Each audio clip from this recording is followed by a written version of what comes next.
आज आपण बनवूयात गवारीच्या शेंगाचा एकदम झणझणीत आणि चवदार असा ठेचा। या ठिकाणी आपण गवारीच्या शेंगा घेतलेल्या आहेत। गवारीच्या शेंगा मी छान स्वच्छ अशा धुवून घेतलेल्या आहेत।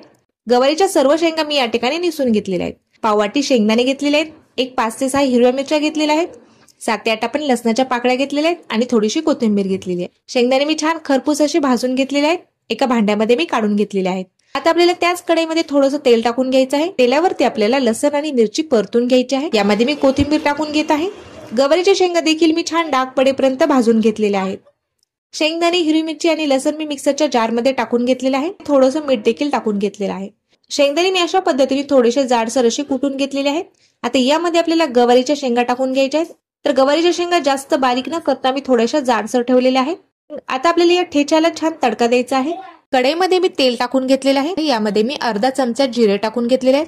एक छोट्या आकाराचा कांदा मी बारीक असा कट करून घेतलेला आहे। तो कांदा आपल्याला यामध्ये टाकून घ्यायचा आहे। कांद्याचा कच्चेपणा कमी होईपर्यंत आपल्याला हा कांदा छान भाजून घ्यायचा आहे। पाव चमचा हळद टाकून घ्यायची आहे।